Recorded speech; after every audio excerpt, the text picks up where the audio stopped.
आज हम एक नए चैप्टर की शुरुआत करते हैं। जैसा आपको दिख रहा होगा, हीट एंड थर्मोडायनेमिक्स। देखिए, हीट और थर्मोडायनेमिक्स अगर आप 2018 का पेपर जो आप एनालिसिस करेंगे तो उसके अंदर में कम से कम 4 से 5 क्वेश्चन इस चैप्टर से आए हुए हैं। तो आप समझ सकते हैं कि कितना आपके एग्जाम पॉइंट ऑफ व्यू से एटीसी और एओ के लिए कितना इंपॉर्टेंट रहने वाला है। ये चैप्टर देखने को तो बहुत कॉम्प्लेक्स लगता है क्योंकि इसके अंदर में बहुत सारे फॉर्मूलाज आप लोगों को देखने को मिलेंगे, लेकिन अगर आप लोग इसके बेसिक को समझते हुए चले गए, यानी कि इसकी टर्मिनोलॉजीज को आप अच्छे से समझ गए, तो आगे की चीज़ें आपके लोगों के लिए बहुत स्मूथ होने वाली है। अब वो चीज़ें क्या रहने वाली है उसके बारे में मैं डिस्कस करना चाहूँगा। पहला जो हमारा लेक्चर होगा वो पूरा इसकी टर्मिनोलॉजीज पर रहेगा, जो पूरे हीट और थर्मोडायनेमिक्स के अंदर हमें यूज़ करनी है बार बार। तो आप पहला लेक्चर बिल्कुल भी स्किप मत करना, वरना आप लोगों को आगे की चीज़ें बिल्कुल समझ में नहीं आने वाली हैं। पूरे लेक्चर को देखोगे तभी आप आगे के जो 4-5 लेक्चर हमारे आगे आने वाले हैं उनको आप पूरा देख पाओगे। इसके अंदर में मैं बात करूं, हीट के अंदर में टोटली हमारे पास में थ्योरेटिकल पोर्शन आता है और थर्मोडायनेमिक्स में हमारे पास में लॉज आ जाता है, जिनके बेसिस पे हमें अपने न्यूमेरिकल्स को सोल्व करना होता है। कुछ क्वेश्चन हमारे पास में हीट चैप्टर से भी जुड़ेंगे। पहली में इसके अंदर में टर्मिनोलॉजी जो यहाँ पर यूज करेंगे हम इसके अंदर में, पूरे चैप्टर्स के अंदर में एक बहुत बड़ा पोर्शन हमारे पास में आ जाता है। तो पहला जो मेरे पास में आने वाला है, जिसको आप लोगों ने अच्छे से जाना अपने स्कूल लाइफ में भी और कॉलेज लाइफ में भी, इसको पढ़ा होगा प्रेशर के नाम से। प्रेशर होता क्या है? प्रेशर की एक छोटी सी डेफिनेशन आप लोगों ने पढ़ रखी है कि this is force upon area. अगर ये मैं बात करूं तो ये एक लेमन भाषा में मैंने बोल दिया कि फोर्स अपॉन एरिया आप लोगों ने बोल दिया। हर किसी ने ये डेफिनेशन अपने को बताई हुई है, लेकिन जब हम न्यूमेरिकल्स इसके अंदर में डिसोल्व करेंगे तो याद रखना कि हमें ये मेरे पास में अगर कोई एक पर्टिकुलर सरफेस है तो पहली चीज तो हमें ये होना चाहिए कि ये जो सरफेस है इसका एरिया जो है ये भी तो हमारे पास में एक वेक्टर क्वांटिटी होगा, क्योंकि एरिया को हम डिफाइन करते हैं। तो मैंने पहली क्लास के अंदर में जब मैं आप लोगों को रे ऑप्टिक्स पढ़ा रहा था तो वहां पर मैंने समझाया था कि जो भी मेरे को एरिया कंसिडर करना होता है उसका एक पर्टिकुलर हमारे पास में क्या होता है, नॉर्मल होता है। और वो नॉर्मल कहां पर जाएगा, उसका हमेशा आउटवर्ड निकलता है। तो मैंने जिस सरफेस को कंसिडर किया है इसका नॉर्मल कहां पर रहने वाला, भाई ये मेरे पास में इस डायरेक्शन में रहने वाला है। चलो जी, अब यहां पर बात करें कि मुझे इस पर्टिकुलर सरफेस के ऊपर में कौन सी फोर्स को कंसिडरेशन में लेके चलना है। तो यहां पर जो फोर्स मेरे पास में आएगी ये मुझे इसकी परपेंडिकुलर फोर्स यहां पर ध्यान में रखनी होती है। चाहे मेरे पास में सरफेस कुछ इस तरह से बना हो, अभी मैं बता देता हूं आप लोगों को कि अगर मान लो मेरा सरफेस कुछ इस तरह का है और फोर्स मैंने ये लगाई हुई है, इस डायरेक्शन में मैंने फोर्स लगाई हुई है ये, तो मुझे कौन सा, या इस फोर्स को कंसीडर करना है या इसका कोई कंपोनेंट लेना पड़ेगा। तो आप लोगों को जानकारी होगी कि जब हमारे पास में कोई एक एंगल पर हमारे पास में एक वेक्टर क्वांटिटी अप्लाई की जाती है तो उसको हमेशा और हमेशा दो फॉर्म में तोड़ा जाता है, यानी कि उसको रिजोल्व कर लिया जाता है। एक हमारे पास में वर्टिकल कंपोनेंट होता है और एक उसका हॉरिजॉन्टल कंपोनेंट हमें रखना पड़ता है। तो ये हमारे पास में इस तरह के फॉर्मेशन आप लोग इसको डिफाइन कर सकते हो। तो इसके अंदर में आप कौन सा लोगे, यहां पर अगर ये एंगल थीटा बना के चल रहे हैं तो ये मेरे पास में जो परपेंडिकुलर इसका फोर्स लग रहा होगा इसको मुझे कंसिडरेशन में लेके चलना पड़ेगा। ये मैं क्यों बोल रहा हूं कि हमें परपेंडिकुलर फोर्स ही लेना पड़ेगा, क्योंकि जब आपके न्यूमेरिकल्स आएंगे तो वहां पर देखेंगे कि फोर्स जो होगा किसी ना किसी एंगल पर आप लोगों को दिया जाएगा। तो ध्यान रखना, जब भी मुझे प्रेशर को कंसिडरेशन में लेके चलना है तो फोर्स हमेशा और हमेशा जो भी सरफेस में कंसीडर करूंगा उसके परपेंडिकुलरली लगनी चाहिए। चलिए भाई, ये कहानी यहां तक हो गई है। अब मैं बात करूं कि भाई प्रेशर जो हमारे पास में यूज होने वाला है उसकी यूनिट क्या रहने की। तो जब हम नॉर्मल इसके डेफिनेशन में बात करेंगे तो इसकी यूनिट मेरे पास में होने वाली है, that will B 1 atmospheric pressure के नाम से भी आप जानेंगे। जो मेरा एटमॉस्फेयर है, अब मान लो मैं यहां पर खड़ा हुआ हूं तो मेरे ऊपर क्या होगा, जो एयर के छोटे छोटे पार्टिकल्स होंगे उसके अंदर में नाइट्रोजन भी होगा, ऑक्सीजन भी होगा, कार्बन डाइऑक्साइड भी, हर तरह की गैस होगी। और वो मेरे ऊपर क्या कर रहे हैं, एक प्रेशर लगा रहे हैं। यानी कि जैसे मैं यहां पर खड़ा हूं तो मेरे ऊपर में एक प्रेशर लगा रहे होंगे। क्यों? क्योंकि हर एक बूंद के पास में, मान लो यहां पर मैं खड़ा हूं कुछ इस तरह से और यहां से ये एयर के पार्टिकल्स हैं इसके अंदर में। अब हर एक के पास में कुछ ना कुछ मास होगा, और मास होगा तो उसके पास में एक ग्रेविटेशनल फोर्स लगेगी और जिसकी वजह से उसके पास में क्या आ जाएगा, एक वेट जनरेट हो जाता है जिसको हम बोलते हैं mg के नाम से रिप्रेजेंट करेंगे। अब ये मेरे पास में यहां पर आएगा, यहां पर एक फोर्स लगा रहा होगा, यहां पर कोई पार्टिकल और होगा, यहां पर कोई पार्टिकल होगा, हर पार्टिकल मेरे ऊपर में एक फोर्स लगा रहा है। अब ये सारे कंबाइंड फॉर्म में कहूंगा तो मैं कहूंगा कि टोटल मेरे ऊपर में लगने वाली फोर्स ये डिवाइडेड बाय मेरा एरिया क्या हो गया, ये हो गया। तो ये मेरे ऊपर लग रहा है। तो इसी को क्या बोलते हैं कि भाई क्योंकि ये एटमॉस्फेरिक गैसेस हैं या एटमॉस्फेयर के जो पार्टिकल्स हैं उनकी वजह से मेरे पास में आ रहे हैं, तो इसी को हम जानते हैं एटमॉस्फेरिक प्रेशर के नाम से जानेंगे। और इसको हम आगे से लिखेंगे 1 atm, यानी कि 1 एटमॉस्फेरिक प्रेशर, जो कि हमारे पास में प्रेशर की एक और स्टैंडर्ड यूनिट होती है, एक साइंटिस्ट थे पास्कल, उन्होंने दिया था। तो ये उसके इक्वल होती है, that is equal to 1.01 into 10⁵ ये हमने बोल दिया इसके बराबर में होती है। और यहाँ पर 1 एटमॉस्फेयर भी equal to that is equal to pascal. तो आप लोगों को ये छोटी छोटी डेफिनेशन इसके अंदर में याद रखनी है। जब भी मैं बात करूंगा आप लोगों से एटमॉस्फेरिक प्रेशर को लेके, तो आपका यूनिट याद रखनी है 1.01 इंटू 10⁵ पास्कल इसके बराबर में होने वाला है। तो आप लोगों को समझ आया होगा कि प्रेशर से रिलेटेड मेरे पास में किस तरह से क्वेश्चंस बन सकते हैं। तो जब भी हमारे पास में कोई बाउंडेड सरफेस होता है तो आपको किस तरह से कंसिडरेशन में लेके चलना है, कोई हमारे पास में ओपन सरफेस होता है तो कौन सा हमें कंसिडरेशन में लेके चलना होता है। तो ये चीज़ें आप लोगों ने अपने स्कूल लेवल पर बहुत अच्छे से पढ़ी होंगी। मेरे लिए जो यहाँ पर यूज होने वाला है, मुझे ये ध्यान रखना है कि फोर्स का हमेशा मुझे परपेंडिकुलर वेक्टर ही यहाँ पर लेकर चलना होता है। चलिए भाई, बहुत अच्छी बात है, आप लोगों ने एक टर्मिनोलॉजी के बारे में यहाँ पर पढ़ लिया, एटमॉस्फेरिक प्रेशर के बारे में आपने समझ लिया कि कहाँ से ये एटमॉस्फेरिक प्रेशर जनरेट होता है। दूसरा मेरे पास में यहाँ पे टर्म निकल के आता है, दैट इज वॉल्यूम। वॉल्यूम आप सबको जानकारी होगी कि क्या होता है। मेरे पास में ये होता है कि कोई भी इसके अंदर में कंटेंट, इसके साथ में हम कितना उसके अंदर में कैपेसिटी होती है, कितना कंटेंट उस पर्टिकुलर के अंदर में डाल सकते हैं। जैसे मैं बात करूं आप लोगों से कि मान लो मेरे पास में ये पेज है, अगर मैं बात करूं कि मेरे पास में ये पेजेस हैं और इन पेज को मैं ऐसे रख दूं और यहाँ पर मैं इस एरिया की बात करूं तो ये इसके अंदर में कुछ डाल सकते हो, आप नहीं डाल सकते। लेकिन मैंने क्या कर दिया, इसको ऐसे फोल्ड कर दिया और अब इसके अंदर में मैं क्या कुछ डाल सकता हूं, बिल्कुल, यानी कि अब इसके अंदर में हम कोई ना कोई क्वांटिटी इसके अंदर में डाल सकते हैं। तो यहाँ नहीं, यहाँ पर ये क्या कर सकता है, कुछ ना कुछ कंटेंट अपने पास में ऑक्यूपाई करवा सकता है, कुछ ना कुछ इसके अंदर में हम डाल सकते हैं। तो यही होती है कि कितनी उसके अंदर में कैपेसिटी है चीज़ों को अपने पास में रखने की, उस कंटेंट को डालने की। तो यहाँ पर आप लोगों को वॉल्यूम जो मिलेगा उसको हम रिप्रेजेंट करेंगे। आप लोगों को यहाँ पर सिर्फ रिलेशन याद रखनी है, 1 लीटर जो हम इसके अंदर में रिप्रेजेंट करते हैं। दूसरा आप इसको बोल सकते हैं 1 डेसीमीटर क्यूब के बराबर भी आप इसको रिप्रेजेंट कर सकते हैं। और इसको आप दूसरा बार बार जो यूज होने वाला है that is equal to 1000 centimetre cube भी रिप्रेजेंट कर सकते हैं। अगर ये भी ना मिले तो आप लोग को याद रखना कि ये तो मोस्ट इंपॉर्टेंट है, that is equal to 10⁻³ metre cube. तो ये रिलेशन आप लोग को अच्छे से याद रखने हैं कि जब भी आप लोगों को 1 लीटर दे रखा होगा, क्योंकि हमारे पास में एसआई जो स्टैंडर्ड यूनिट होती है वो किसके अंदर में होती है, जो लेंथ होती है उसको हम मीटर में मेजर करते हैं, वेट होता है उसको किलोग्राम में मेजर करते हैं और टाइम को हम सेकंड के अंदर में मेजर करते हैं। तो यहाँ पर जो 1 लीटर होगा उसको आप बार बार कन्वर्ट करने की जरूरत पड़ेगी, तो आपको हमेशा लीटर के अंदर में गिवन होगा। जब वाटर के बारे में बोलते हैं कि 1 लीटर हमारे पास में वाटर रखा हुआ है, अभी थोड़ी देर के बाद में देखेंगे कि दोनों का डेंसिटी होती है, तो 1 लीटर को हम 1 kg के बराबर भी इसके अंदर में कंसिडरेशन में ला सकते हैं। लेकिन अगर आप लोगों से मीटर क्यूब के अंदर में पूछ लिया जाए तो आप इसको कहोगे कि हम इसको 10⁻³ मीटर क्यूब के बराबर भी रिप्रेजेंट कर सकते हैं। चलो भाई, ये बात आपको समझ में आ गई। दूसरी टर्मिनोलॉजी होगी ये। तीसरी टर्मिनोलॉजी इसके अंदर में जो मेरे पास में आने वाली है that is equal to density. Density क्या होती है भाई, आप लोगों ने वॉल्यूम के बारे में पढ़ लिया, अब वॉल्यूम पढ़ लिया तो डेंसिटी भी आप लोगों को समझ में आ गई होगी कि हम इसको रो से रिप्रेजेंट करते हैं और दूसरा इसको इक्वल होता है मास पर यूनिट वॉल्यूम। यानी कि कोई मेरे पास में जो मेरे पास में एक पर्टिकुलर वॉल्यूम गिवन है उसके अंदर में कितना मास मेरे पास में प्रेजेंट होगा। शायद मैंने एक क्लास में आप लोगों को समझाया भी था कि मान लो मैंने एक गिलास लिया और गिलास के अंदर में मैंने एक के अंदर में भर लिया लोहा और एक के अंदर में भर दिया मैंने रुई, ठीक है ना, जो कॉटन होता है उसको मैंने भर दिया। तो उसके बाद मैंने पूछा कि बताओ मेरे को किस में ज़्यादा वजन होगा, यानी कि मैंने ये पर्टिकुलर दोनों सेम शेप के मेरे पास में ग्लासेज हैं, एक के अंदर में मैंने भर दिया मिट्टी भर दी या फिर लोहा भर दिया मैंने इसके अंदर में, और एक के अंदर भर दिया मैंने यहाँ पर रुई भर दी है, कॉटन भर दिया इसके अंदर में। मैंने पूछा कि भाई मेरे को बताओ कि किसके अंदर में ज़्यादा वजन रहेगा, किसके पास में ज़्यादा मास रहने वाला है। तो आपको जाहिर सी बात है कि एक चीज़ तो समझ में आ गई होगी कि भाई वॉल्यूम तो दोनों का सेम रहने वाला है। अगर मैं दोनों के अंदर में यहाँ पर डालने वाला था, एक ही पर्टिकुलर मैंने गिलास ले लिया, इनके पास में कैपेसिटी तो सेम है, दोनों अपनी कैपेसिटी के अकॉर्डिंग रख सकते हैं। लेकिन यहाँ पर क्या हुआ, जब हमने मेजर किया तो ये जो वाटर था, यहाँ पर जो मैंने मिट्टी डाली थी इसके अंदर में पहले गिलास के अंदर में, तो इसका मास मान लो मेरे पास में 1 kg आ गया।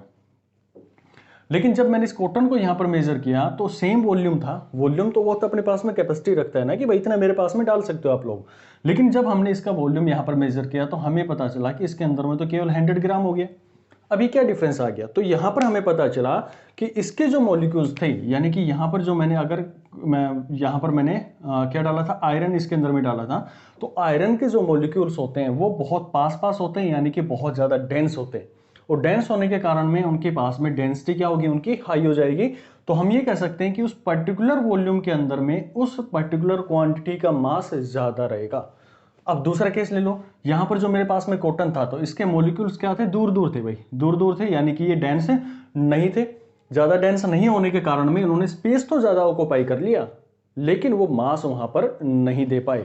अगर मास नहीं दे पाए तो मैं कहूंगा कि इसकी डेंसिटी मेरे पास में क्या रहने वाली है, कम रहने वाली। तो आप इसी तरह से समझ सकते हैं कि यहाँ पर डेंसिटी को कैसे हम रिप्रेजेंट करेंगे कि एक वॉल्यूम मैंने लिया, एक पर्टिकुलर मैंने वॉल्यूम ले लिया, 1 लीटर ले लिया या कितना भी मैंने कंसिडर में कर लिया, तो उसके अंदर में कितना हम उसके जो मास कंटेन करके रखता है वो, ठीक है। तो यहाँ पर आप लोगों को समझ में आ गया होगा कि मास पर यूनिट वॉल्यूम मेरे पास में क्या रहने वाला है, ये एक डेंसिटी के नाम से रिप्रेजेंट करेंगे। और इसकी जो यूनिट रहने वाली है, इसकी यूनिट ही बहुत इंपॉर्टेंट है, किलोग्राम पर मीटर क्यूब। क्योंकि यहाँ पर आप लोगों को समझ में आ गया होगा कि जो मेरे पास में वॉल्यूम है उसको मैं मीटर क्यूब में रिप्रेजेंट करूंगा, क्योंकि एसआई स्टैंडर्ड यूनिट मेरे पास में मीटर होती है। और मैं इसके मास को किस में रिप्रेजेंट करूंगा, यहाँ पर इसके मास को मैं किलोग्राम में रिप्रेजेंट करने वाला हूँ। चलिए, अब कई बार आप लोग को क्वेश्चन के अंदर में क्या मिलेगा कि ये ना ग्राम के अंदर में भी आप लोग को रिप्रेजेंट करने को बोल दिया जाएगा। तो यहाँ पर आप लोग को कई बार क्वेश्चन के अंदर में ये मिलेगा ग्राम पर सेंटीमीटर क्यूब, ये आप लोग को मिलेगा। तो आप लोग को कंफ्यूज नहीं होना है, आपको कन्वर्जन दोनों तरीके से आना चाहिए। तो आप इसको किलोग्राम पर मीटर क्यूब या फिर ग्राम पर सेंटीमीटर क्यूब के नाम से भी आप इसको लिख सकते हैं। चलो भाई, अब बात करें कि हमारे पास में कुछ स्टैंडर्ड स्पेसिफिक हीट होती है, इस पर जो डेंसिटी होती है वो क्या क्या होती है।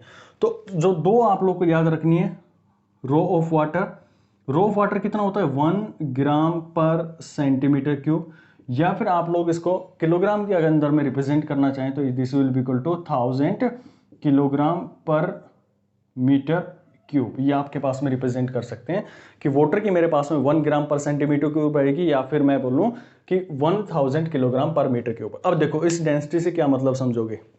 अगर मान लो मैं एक कंटेनर लेता हूं जिसकी लेंथ 1 मीटर, ब्रेड्थ 1 मीटर और हाइट भी उसकी 1 मीटर है, यानी कि लेंथ मैंने ले ली, ब्रेड्थ उसकी ले ली है और हाइट, तीनों मैंने 1 मीटर का एक गड्ढा खोद दिया 1 का। तो उसके अंदर मैं अगर वाटर डालता हूं तो क्योंकि उसके पास में डेंसिटी क्या होती है, जो हमारे पास में थोड़ा डेंस होगा, तो उसकी जो डेंसिटी रहने वाली है उस पर्टिकुलर के अंदर में वो जो वाटर रहेगा उसको मैं अगर निकाल के मेजर करता हूं कितना उसका वजन रहने वाला है, तो आप पाएंगे कि वहां पर उसका 1000 kg वजन रहने वाला है। तो देख लो इतना हमारे पास में डेंस रहता है। अब बात करें कि मेरे पास में दूसरा जो हमारे पास में आइस की रहने वाली है, तो आइस की डेंसिटी भी आप लोग को याद रहनी चाहिए, दैट इज इक्वल टू 0.9 ग्राम, 0.9 ग्राम पर सेंटीमीटर क्यूब के नाम से भी आप इसको रिप्रेजेंट कर सकते हैं, ठीक है। तो ये बेसिक हमारे पास में डेटा है जो आप लोगों को ध्यान में रहना चाहिए। वॉल्यूम क्या होता है, प्रेशर क्या होता है और डेंसिटी क्या होते हैं, इन चीज़ों से लेकर हम बात करते रहेंगे। चलिए, अब नेक्स्ट हमारे पास में इसकी टर्म आती है डेंसिटी का, ये एक अगला रूप आता है जिसको आप रिलेटिव डेंसिटी के नाम से जानेंगे। अच्छा, अब मेरे को छोटी सी बात ये बताओ आप लोग कि आप लोग बोलते हैं दूध लेने गए, दूध वाले से बोला कि भाई मेरे को 1 लीटर दूध, किसी ने बोला भाई आज तक नहीं बोलते। अब जाते हैं नॉर्मल, आप लोग की डेफिनेशन एक ही है कि भाई 1 kg मेरे को दूध दे दो, 2 किलो दे दो, 3 किलो दे दो। तो आप दूध भी क्या होता है उसको अभी आप किलोग्राम में मांगते हैं, क्यों मांगते हो भैया, आप कोई बता पाएगा मेरे को जी। देखिए, अब यहां पर आप समझने की कोशिश कीजिए, क्योंकि लगभग अगर हम बात करें तो मेरे पास में जो डेंसिटी रहने वाली है वो 1 आती है, किसकी, वाटर की। तो हम ये मान सकते हैं कि यहां पर जो किलोग्राम के अंदर में रिप्रेजेंट करूं या फिर मैं लीटर के अंदर में इसको रिप्रेजेंट करूं, तो दोनों के क्वांटिटी, क्योंकि यहां पर डेंसिटी क्या है इनकी 1 है, और वाटर को भी जो हमारे पास में मिल्क है या दूध है उसको भी हम मानते हैं कि वाटर के लेवल का ही हमारे पास में है, उनकी रिलेटिव डेंसिटी के अंदर में ज़्यादा डिफरेंस नहीं है। तो यहाँ पर हम कहते हैं कि जितना मेरे पास में वाटर की डेंसिटी होगी लगभग उतना ही हमारे पास में मिल्क की भी जो डेंसिटी रहने वाले। तो या तो आप 1 लीटर बोलो या फिर 1 kg बोलो, दोनों का मतलब यहाँ पर सेम रहने वाला है, क्योंकि यहाँ पर दोनों की जो रो है यानी उसकी डेंसिटी है वो हमारे पास में यूनिटरी है, यूनिट के हिसाब से हम उसको रिप्रेजेंट कर सकते हैं, 1 उसका रिप्रेजेंट कर सकते हैं। चलिए भाई, नेक्स्ट हम बात करते हैं रिलेटिव डेंसिटी को लेकर बात कर लेते हैं। तो रिलेटिव डेंसिटी क्या कहती है, रिलेटिव डेंसिटी ये कहती है कि मान लो मेरे पास में एक, इसके अंदर में वाटर भर रखा है मैंने, और यहाँ पर मान लो मैंने दूसरा कोई कंपोनेंट ले लिया है, या मान लो कोई गैस मैंने इसके साथ में डाल दी है, या फिर मैं बोलूँ कि कैरोसिन इसके अंदर में, यहाँ पर मैंने कैरोसिन रख लिया है। अब यहाँ पर मैं ये मेजर करना चाहूँ कि मुझे ये पार्टिकल जो है इस कैरोसिन की कितनी डेंसिटी होगी। मुझे वाटर की डेंसिटी तो मालूम है, वाटर की डेंसिटी मेरे को पता है कितनी होती है भाई, 1000 किलोग्राम पर मीटर क्यूब होती है। तो जो रिलेटिव डेंसिटी होती है या फिर स्पेसिफिक ग्रेविटी के नाम से आप इसको जानते हैं, तो इसको कैसे लिखा जाता है, तो मैं इसको आप लोगों को रिप्रेजेंट कर देता हूँ रिलेटिव डेंसिटी, या फिर दूसरा इसका नाम दिया जाता है स्पेसिफिक ग्रेविटी के नाम से भी आपको कई बार क्वेश्चंस के अंदर में मिलता है। तो स्पेसिफिक ग्रेविटी इस नाम से भी आप लोगों को ध्यान में रखना है, कई बार क्वेश्चन इस तरह से आप लोगों को मिल जाएगा। तो ये कहता है मेरे पास में कि भाई आप लोगों के पास जो भी कंपाउंड है, जो भी मेरे पास में सब्सटेंस है, उसकी डेंसिटी, सब्सटेंस की डेंसिटी डिवाइडेड बाय, ये नीचे वाली टर्म आप लोगों को ध्यान रखनी है कि जो मेरे पास में वाटर है उसकी डेंसिटी, लेकिन कब, जब मैं 4 डिग्री सेंटीग्रेड पर उसके साथ में बात कर रहा हूं। अभी मैं सेंटीग्रेड टेम्परेचर के ऊपर में आने वाला हूं, क्या ये टर्मिनोलॉजी होती है। तो आप लोगों को ध्यान रखना है कि जब भी हम जो सब्सटेंस की डेंसिटी है, और दूसरी मैं बात करूं कि density of water at 4 degree centigrade. तो आप लोग को ये फॉर्मूला बहुत अच्छे से याद रखना है भाई, कि या तो आप लोगों को क्वेश्चन के अंदर में दे देगा कि रिलेटिव, या फिर बोल देगा स्पेसिफिक ग्रेविटी मेरे पास में 2.9 है। अगर मान लो ऐसा बोल दिया उसने कि भाई 2.9 मेरे पास में स्पेसिफिक ग्रेविटी है, तो बताओ मेरे पास में सब्सटेंस की डेंसिटी क्या होगी। अब हमें ये जानकारी है कि भाई जो density of water at 4 degree Celsius, ये सारी वैल्यू 4 डिग्री सेल्सियस पे है, तो ये 1 होती है। तो आप ये भी तो बोल सकते हैं कि अगर मान लो मैं रो ऑफ सब्सटेंस की बात करूं, तो नीचे तो मेरे पास में क्या आ गया, 1 आ गया, और रिलेटिव डेंसिटी मैंने 2.9 बोल दी है। तो डायरेक्टली आप यहां से कंक्लूजन निकाल सकते हैं कि अगर मुझे कभी भी स्पेसिफिक ग्रेविटी वगैरह बोल दिया जाए, तो सीधा सीधा मतलब होता है कि वो मुझे किसकी डेंसिटी बता रहा है, उस पर्टिकुलर सब्सटेंस की डेंसिटी बता रहा है। क्यों? क्योंकि वाटर की तो भी मेरे पास में 1 रहने वाली है, और 1 रहने वाली है, तो ये जो डेंसिटी बनेगी वो किसकी बन जाएगी, उस पर्टिकुलर सब्सटेंस की बन जाएगी। क्योंकि यहाँ पर हमारे पास में फॉर्मूला यही बोलता है कि रिलेटिव डेंसिटी या फिर मेरे पास में specific gravity that will be equal to substance density divided by density of water at 4 degree Celsius. तो ये चीज़ें आप लोग को कॉमन टर्मिनोलॉजी है, आप लोग को ध्यान में रहनी चाहिए। जल्दी से इसका स्क्रीनशॉट ले लो। आगे अब मैं बात करना चाहूँगा टेम्परेचर को लेके, और टेम्परेचर को कैसे मेजर करते हैं, इन चीज़ों को लेकर। चलिए भाई हम बात कर लेते हैं अब। अच्छा, मैं अब आप लोगों से कुछ एग्जाम्पल लेकर बात करना चाहूँगा टेम्परेचर को लेकर। छोटी छोटी बातें हैं, आप लोगों को सबको आती हैं, लेकिन कई बार होता है ना कि ओवर कॉन्फिडेंस आप लोगों को मात दे देता है।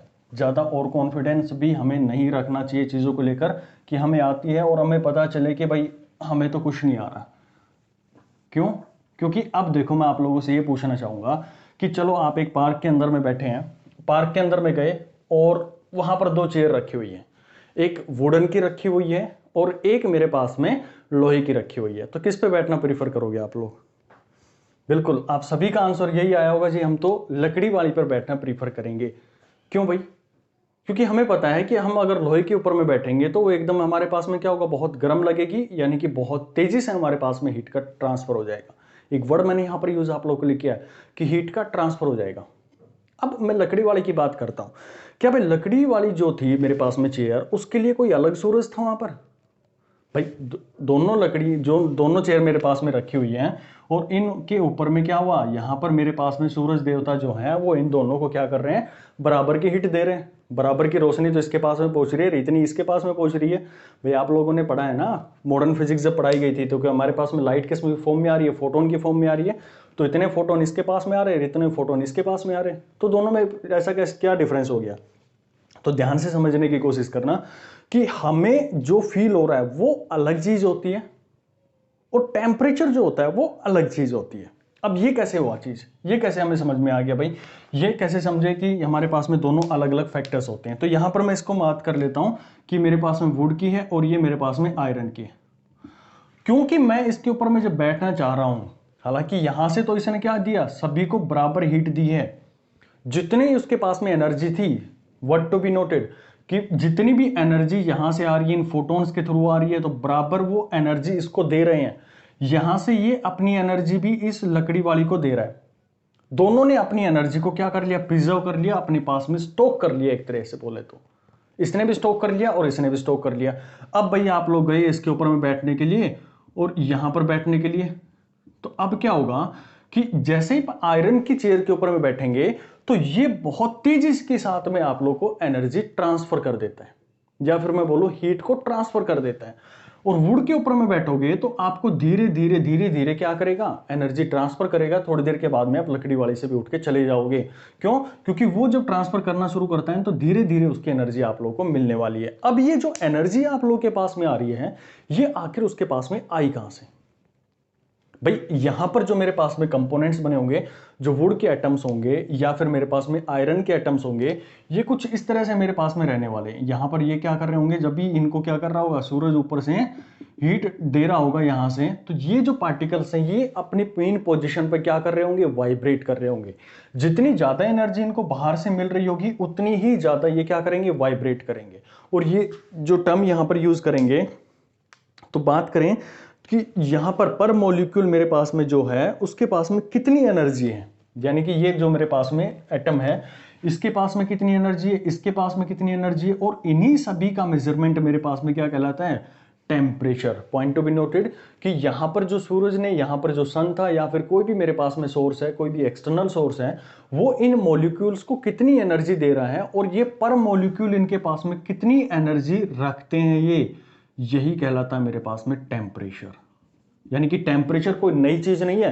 टेम्परेचर का सीधा सीधा मतलब होता है कि वो सीधा रिलेट करता है उसके पर्टिकुलर एटम से, कि उसके एटम के पास में पर एटम, यानी मैं बोलूं पर मॉलिक्यूल बोल लो, पर एटम बोल लो, उसके पास में कितनी एनर्जी वो रिटेन करता है, वही मेरे पास में उसका टेम्परेचर कहलाता है। अब देखो यहां पर जो एनर्जी हो रही है इसके अंदर में ट्रांसफर, क्या ये मेरे पास में जो बात करें तो वाइब्रेशनल एनर्जी के नाम से भी जान सकते हैं। दूसरा, अगर मैं यहां पर एक और चीज आप बात करूं तो यहां क्या हमेशा जो एनर्जी होती है वो टेम्परेचर को राइज करती है। भाई यहां पर तो आपने कहा ना कि ये एनर्जी इसके पास में गई और इसने क्या कर दिया, इसके टेम्परेचर को राइज कर दिया।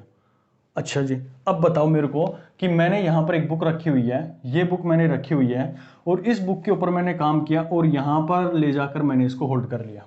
ये ग्रेविटेशनल है, ये टेबल के ऊपर मैं रखी थी, तो ये इस एच हाइट पर लेकर मैं इसको चला गया। एच हाइट पर जैसे मैं इसको लेकर गया तो यहां पर बताओ मेरे पास में इस बुक के पास जैसे यहां पर मैंने होल्ड कर दिया तो कुछ ना कुछ इसके पास में पोटेंशियल एनर्जी आ जाएगी। जब आप वर्क एनर्जी पावर के बारे में पढ़ते हैं तो यहां पर बोलते हैं कि भाई इसके पास में भी एक एनर्जी आ गई जिसको आपने mgh के नाम से जाना। बिल्कुल यहां पर ये पहला केस था। कौन सा केस, पहला केस जिसके अंदर में एनर्जी इन मॉलिक्यूल्स के पास में गई और मॉलिक्यूल अपने मेन पोजीशन पर वाइब्रेट हुए और वाइब्रेट होने से उनके पास में क्या हो गया, टेम्परेचर आ गया। अब तीसरे मैं कंसिडरेशन में यहां पर बात करना चाहूंगा आप लोगों से कि मान लो मेरे पास में एक कोल्डर बॉडी है, ये मेरे पास में कोल्ड बॉडी है और यहां पर मेरे पास में हॉट बॉडी है।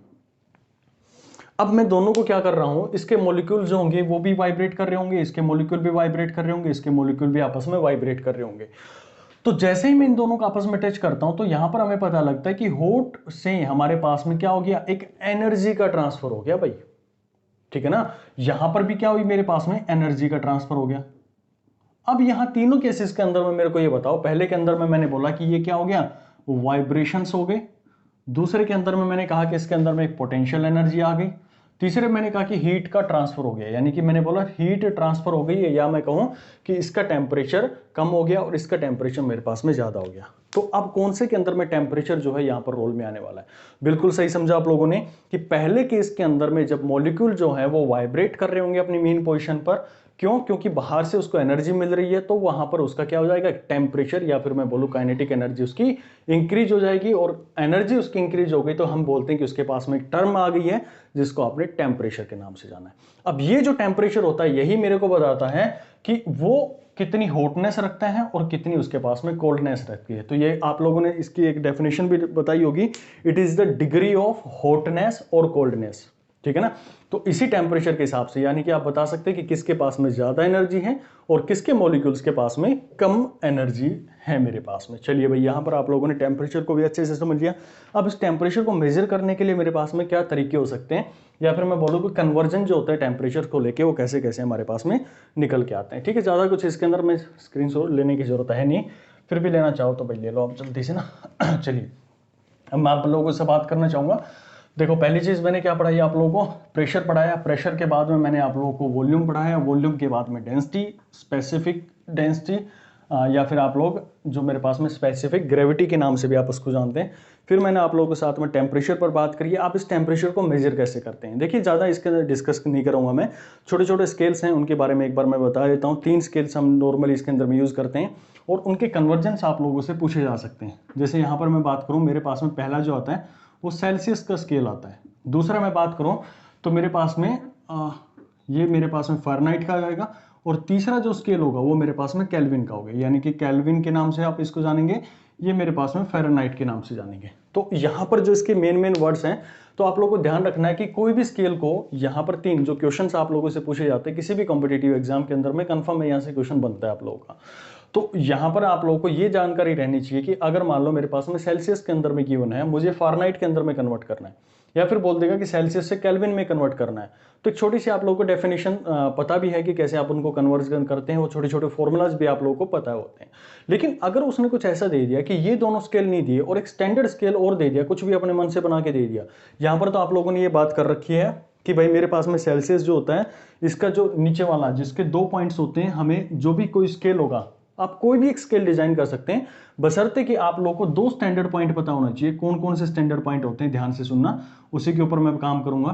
पहला स्टैंडर्ड पॉइंट तो मुझे ये पता होना चाहिए कि उसका बॉइलिंग पॉइंट क्या है, और दूसरा मुझे ये पता होना चाहिए कि उसका फ्रीजिंग पॉइंट क्या रखना है मेरे को। तो जब सेल्सियस स्केल था, इसके ऊपर में काम किया गया साइंटिस्ट लोगों ने, जो भी साइंटिस्ट थे इन्होंने इसके ऊपर में काम किया सेल्सियस ने, तो यहाँ पर इन्होंने कहा कि भाई इसका जो मेरे पास में फ्रीजिंग पॉइंट होगा, मैं अपने स्केल का फ्रीजिंग पॉइंट 0 रखूंगा और बॉइलिंग पॉइंट में इसका 100 रखूंगा। यानी कि इन्होंने बोला कि ये मेरे पास में डिग्री सेल्सियस से मैं इनको रिप्रेजेंट करके यहाँ पर दिखाने वाला हूँ। चलो भाई, बहुत अच्छी बात।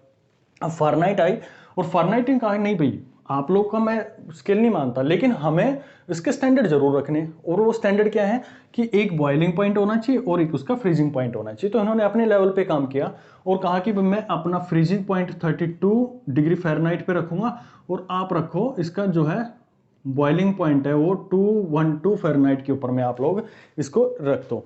अब केल्विन साहब आए और केल्विन ने बोला कि नहीं, मैं यहाँ पर बोलता हूँ कि मैं 273, नॉर्मली ये 273.15 होता है, अब 273 भी यहाँ पर रिप्रेजेंट कर सकते हैं। तो ये कहा उन्होंने 372, केल्विन के साथ में कभी भी डिग्री नहीं यूज करते हैं। 273 केल्विन एंड 373 केल्विन यहाँ पर उन्होंने बोल दिया कि भाई मेरा यहाँ पर ये अपर स्केल है, ये आप लोगों का लोअर, और जो मेरे पास में बॉइलिंग पॉइंट है।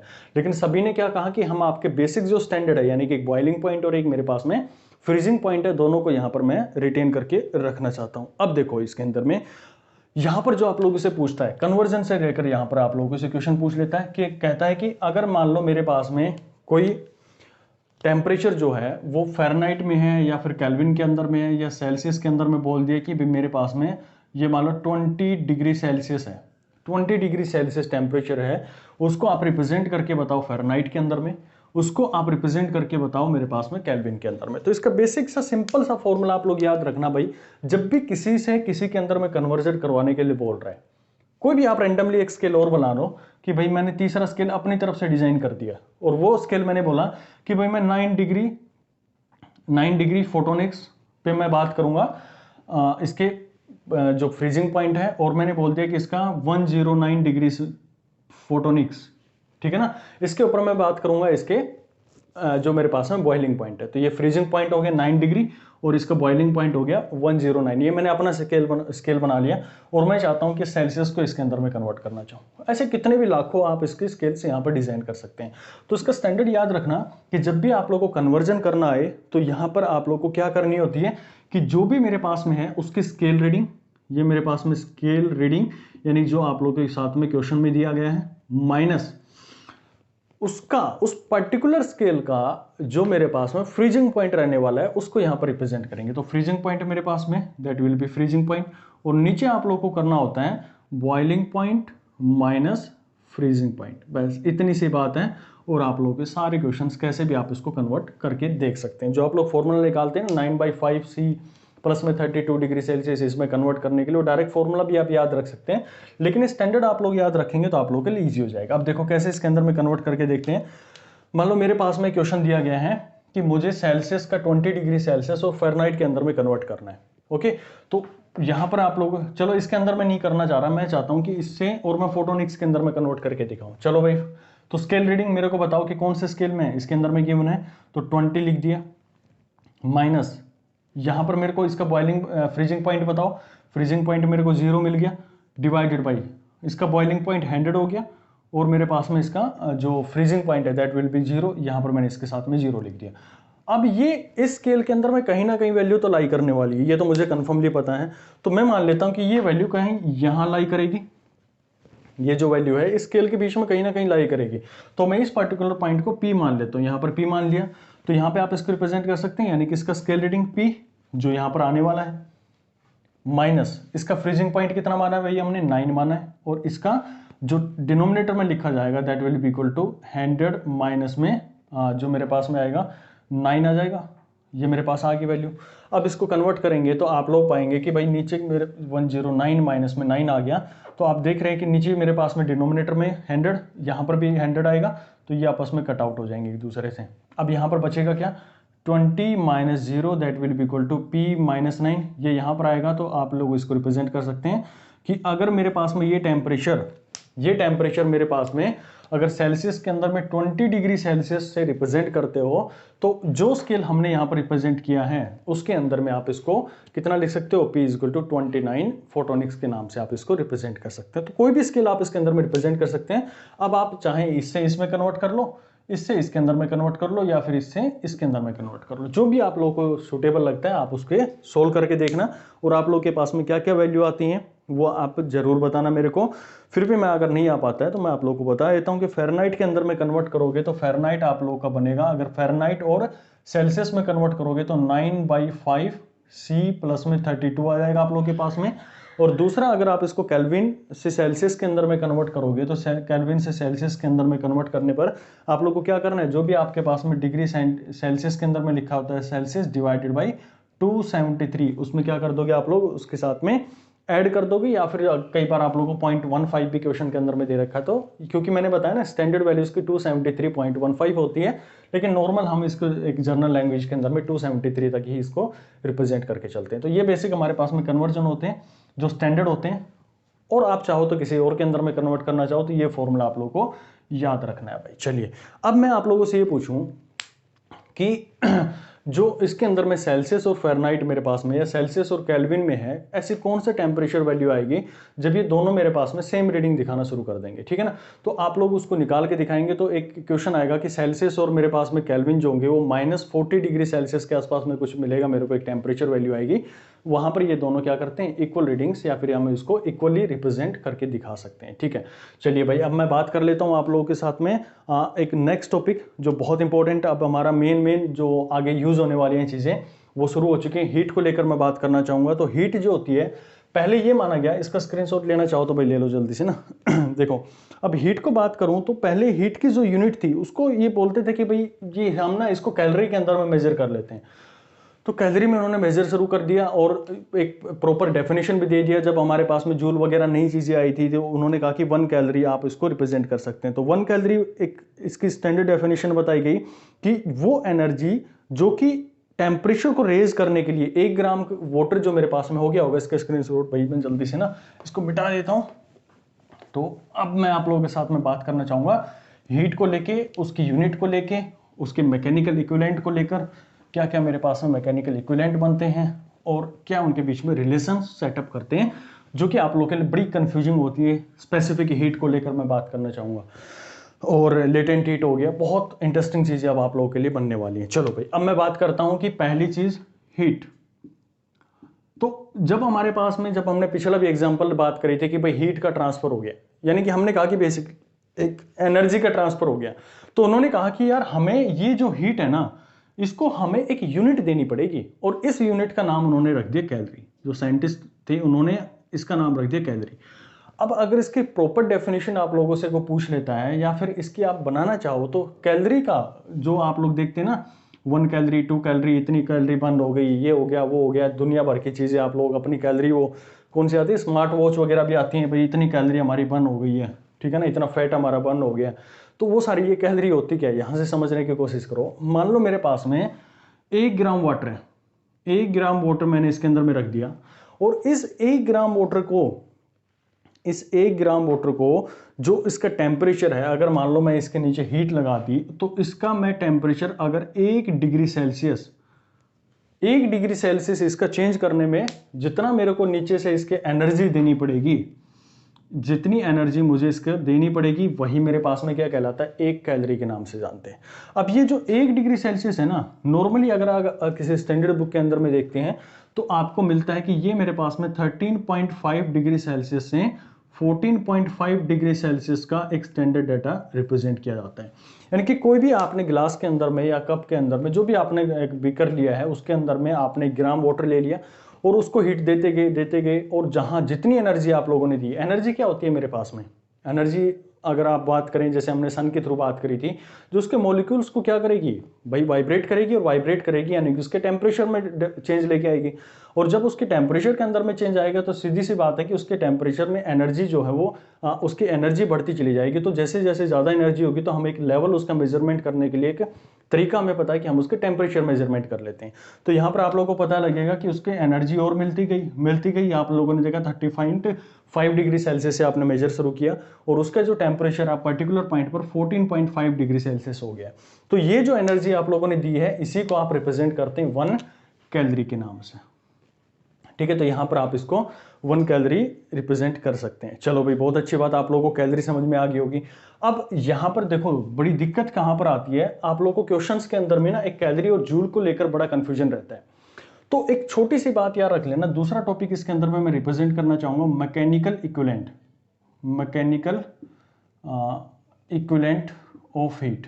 मैकेनिकल इक्विवेलेंट जो इसका है ऑफ हीट क्या रिप्रेजेंट करता है, तो मैकेनिकल इक्विवेलेंट मेरे पास में कहता है, एक छोटा सा एग्जांपल लेकर मैं बात करना चाहूंगा कि भाई मेरे पास में एक बीकर है और इसके अंदर में पानी भर रखा भाई, मैंने यहां पर मैंने पानी भर रखा है और ये वो सेम 1 ग्राम मैंने इसके अंदर वाटर भर रखा है और इस वाटर को मैं क्या कर रहा हूं, हिला रहा हूं, जोर जोर से हिला रहा हूं, इसको जोर जोर से हिला रहा हूं, यानी कि मैं इसको क्या दे रहा हूं कि एनर्जी दे रहा हूं। और एनर्जी की आप लोगों को यूनिट पता है कि एनर्जी की यूनिट आप लोग के पास में क्या होती है, बिल्कुल इसको आप जूल से रिप्रेजेंट करते हैं। अब यहां पर मैंने हिलाया और इसका जो टेम्परेचर है वो 1 डिग्री सेल्सियस चेंज हो गया भाई। जब इसका टेम्परेचर हमने 1 डिग्री सेल्सियस चेंज कर दिया, जब मैं इसको हिला रहा हूं, बहुत देखते हैं ना आप लोग, अगर आप ठंडा पानी होता है तो थोड़ी देर आप उसको हिला के देखना भाई टेम्परेचर क्या होता है, उसका इंक्रीज हो जाता है या गर्म होता है, तो उसको आप हिलाओगे तो थोड़ा थोड़ा ठंडा होना शुरू हो जाता है, उसके अंदर में कुछ ना कुछ चेंज आता चला जाता है, उसके टेम्परेचर में कुछ ना कुछ चेंज आएगा। तो यहां पर कहा कि भाई आपने एनर्जी थी यानी कि जूल के अंदर में दी और उस एनर्जी से इस पर्टिकुलर का क्या हो गया, हीट में चेंज हो गया, यानी वो गर्म हो गई। और हीट आप किस में मेजर करते हैं, उसको आप मेजर करते हैं कैलोरी के अंदर में। तो भाई कहीं ना कहीं ऐसा भी तो है कि भाई अगर मैं बात करूं तो यहां पर आप ये कह सकते हैं कि भाई मैं उसको एक एनर्जी दे रहा हूं, यानी कि जूल की फॉर्म में एनर्जी दे रहा हूं और वो मेरे पास में किस में कन्वर्ट हो जा रही है, वो कैलोरी के अंदर में कन्वर्ट हो जा रही है। अगर ये कैलोरी में कन्वर्ट हो जा रही है तो मुझे कुछ ना कुछ इसका एक इक्विवेलेंट रिप्रेजेंट करना पड़ेगा। डायरेक्टली तो ये रिलेट हो नहीं सकती, तो मुझे इसका कुछ ना कुछ मैकेनिकली इक्विवेलेंट मुझे इसका रिप्रेजेंट करना पड़ेगा। तो आप पाएंगे कि इन दोनों के बीच में एक रिलेशन सेटअप कर देते हैं हम लोग। ध्यान से समझ लेना इस पॉइंट को, बहुत इंपॉर्टेंट है ये, पूरे हमारे हीट की नींव है ये, कि यहां पर ये कहता है कि आप हीट एनर्जी देकर उसको हीट में कन्वर्ट कर सकते हैं या फिर मैं हीट देकर उसकी एनर्जी को चेंज कर सकता हूं। जैसे मैंने यहां पर कहा कि मैंने उसको हीट दिया, तो हीट से बेसिकली मैं क्या कर रहा हूं, उसकी एनर्जी को चेंज कर रहा हूं। और जब मैंने दूसरे केस के अंदर में कहा कि मैंने उसको एनर्जी दी, जब एक ठंडा पानी था उसको मैंने हिलाना शुरू किया, तो मैंने उसको किस में कन्वर्ट कर दिया, उसकी हीट फॉर्म में कन्वर्ट कर दिया, उसको मैं हीट दे चुका हूं, इसके अंदर में एक एनर्जी प्रोवाइड कर चुका हूं। तो एनर्जी से हीट में और हीट से एनर्जी में आप कन्वर्ट कर सकते हो, लेकिन दोनों की यूनिट हमारे पास में अलग होती है। तो हमें कुछ ना कुछ इनके बीच में एक सेटअप लगाना पड़ेगा और वो सेटअप हमें कहता है कि इसी को हम एक रिप्रेजेंट करते हैं मैकेनिकल इक्विवेलेंट के नाम से। और यहां पर आप लोगों ने इसको बहुत अच्छे से पढ़ा है कि 1 कैलोरी अगर मैं इसको रिप्रेजेंट करना चाहूं जूल के अंदर में, कैलोरी समझ में आई कि मेरे पास में अगर 1 ग्राम वाटर है तो उसका टेम्परेचर 1 डिग्री सेल्सियस चेंज करने में मुझे जितनी हीट देनी पड़ेगी, जितनी एनर्जी देनी पड़ेगी, वही मेरे पास में हीट कहलाती है, यानी कि 1 कैलोरी कहलाएगी। और 1 कैलोरी को मैं इस इक्विवेलेंट की फॉर्म में अगर जूल की फॉर्म में रिप्रेजेंट करना चाहूं, क्यों, क्योंकि मैं एनर्जी से हीट में चेंज कर सकता हूं और हीट से मैं एनर्जी के अंदर में कन्वर्ट कर सकता हूं। That will be equal to 1 calorie, that will be equal to 4.18। आया कुछ दिमाग के अंदर में, बिल्कुल दिमाग की बत्तियां जल गई होंगी अभी कि अरे भाई ये तो हमने बहुत बार पढ़ा है, जिसको आप इक्विवेलेंट क्या लिखते हैं, 4.2 जूल के इक्वल भी आप इसको रिप्रेजेंट करते हैं। ठीक है ना, तो यही कहानी थी, वहां पर आप लोग इसको रटते थे, आज आप लोगों को समझ में आई होगी कि कहां से हम इसको लिखते हैं। ये अपने आप में कोई रिलेशन नहीं है, ये इसका मैकेनिकल इक्विवेलेंट है, मैकेनिकल इक्विवेलेंट है, यानी कि डायरेक्ट रिलेशन नहीं है इनके बीच में। यहां पर आप इसको मैकेनिकली लिख सकते हैं कि भाई 1 कैलोरी, क्योंकि हमारे पास में एनर्जी से हीट में जा सकते हैं और हीट से हम किस में आ सकते हैं, एनर्जी में कन्वर्ट कर सकते हैं। तो आप इनको एक फॉर्मूला या फिर बोलो कि इस रिलेशन के थ्रू एक दूसरे को सब्सटीट्यूट कर सकते हैं भाई। चलिए भैया, बात हो गई आप लोगों के साथ में, बहुत अच्छा, बहुत मजा आया इसके अंदर में आप लोगों को। तो यहाँ पर इसका जब भी हम बात करेंगे तो इस पूरे को जब भी हम कन्वर्जन लिखेंगे तो मैं इसको बड़े जे से भी रिप्रेजेंट कर दूंगा। तो ये बड़ा जे लिखने का मतलब है कि मैंने उनको किस में कन्वर्ट कर दिया, मैकेनिकली इक्विवेलेंट रिप्रेजेंट कर दिया। और इस मैकेनिकल इक्विवेलेंट का मतलब है एज पर रिक्वायरमेंट यूज करूंगा कि मुझे अगर कैलोरी के अंदर में क्वेश्चन में गिवन है तो उससे मैं जूल में कन्वर्ट करना चाहूंगा तो मैं 4.2 जूल से उसको मल्टीप्लाई कर दूंगा, तो यहाँ पर इसका कन्वर्जन मेरे पास में होता चला आएगा। चलिए भाई, बहुत अच्छी बात। अब मैं इसी चीज़ को लेकर आप लोगों से बात करना चाहूँगा, स्पेसिफिक हीट को लेकर। देखिए, स्पेसिफिक हीट को होती क्या है, जो अभी आप लोगों ने देखा होगा कि जो हमने वाटर इसका जल्दी से कुछ स्क्रीनशॉट वगैरह लेना है तो भाई ले लो जल्दी से ना। तो यहाँ पर मेरे पास में नेक्स्ट टॉपिक जो निकल के आने वाला है that is specific heat. Next heading डालिए, स्पेसिफिक हीट को लेकर हम बात कर लेते हैं।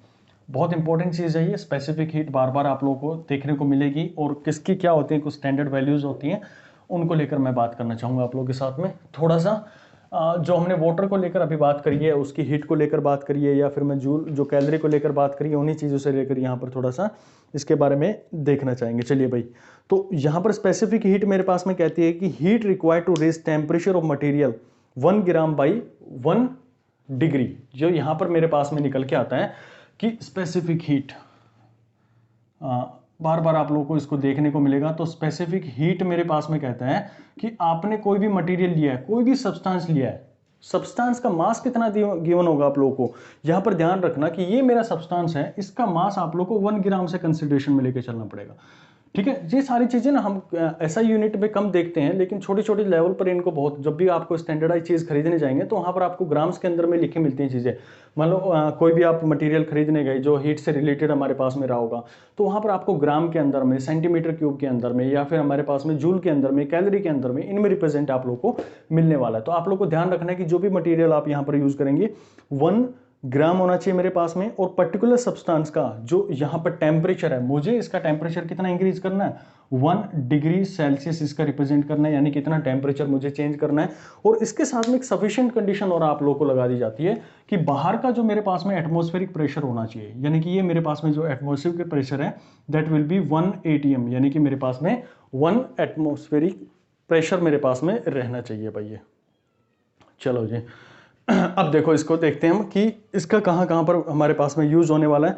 तो कुछ स्टैंडर्ड वैल्यूज है मेरे पास में, उनको आप लोगों को ध्यान रखना है कि स्पेसिफिक हीट जो मेरे पास में आएगी, इसका यूनिट आप लोगों को ध्यान समझ में आ गया होगा कि स्पेसिफिक हीट यहाँ पर मैं इसको एस से रिप्रेजेंट करेंगे, आगे से स्पेसिफिक हीट को एस से रिप्रेजेंट करेंगे। और वाटर मैंने लिख दिया तो मैं इसको डब्ल्यू इसका सब्सक्रिप्ट में इसके साथ में लिख दिया जाएगा। चलो भाई, यहाँ पर आप इसको लिखेंगे कि 1 कैलोरी, क्यों, यानी कि मैंने इसको क्या करना है, उतनी हीट देनी है पर्टिकुलर, उसको एक कितना ग्राम मेरे पास में है और मेरे पास में कितना टेम्परेचर उसका रेज करना है। और जो हीट मैं यहां पर इसको दे रहा हूं वही मेरे पास में क्या कहलाती है, स्पेसिफिक हीट कहलाती है। यानी कि मैं उसका 1 कैलोरी हीट दे रहा हूं, कितने को, 1 ग्राम को, और उसका टेम्परेचर कितना इंक्रीज हो जाए, 1 डिग्री सेल्सियस वहां पर चेंज हो जाए। तो आप इसको डायरेक्टली ये भी तो रिप्रेजेंट कर सकते हैं कि 1 कैलोरी डिवाइडेड बाई 1 कैलोरी, या फिर 1 ग्राम और 1 डिग्री सेल्सियस इससे, यानी कि आप इसको डिग्री सेल्सियस ये भी हटा देंगे तो इसके अंदर में ग्राम सेल्सियस आप इसको डायरेक्टली रिप्रेजेंट कर सकते हैं, ग्राम सेल्सियस। तो यहां पर आप लोगों को ये समझ में आ गया होगा कि मैं एक पर्टिकुलर 1 ग्राम का 1 डिग्री सेल्सियस चेंज करने के लिए कितनी मुझे हीट देनी पड़ेगी, वही मेरे पास में स्पेसिफिक हीट यहां पर रिप्रेजेंट करके दिखा सकते हैं। चलो भाई, अब इसको मैं कैलोरी के अंदर में रिप्रेजेंट किया था, अगर मैं इसको रिप्रेजेंट करना चाहूं किसके अंदर में, जूल के अंदर में, तो आप इसको रिप्रेजेंट कर सकते हैं 4.2 कैलोरी को मैं किस में कन्वर्ट कर सकता हूं, जूल के अंदर में 4.2 जूल, और ये मेरे पास में ग्राम, और ये मेरे पास में सेल्सियस, इसको ग्राम को जी लिख देते हैं।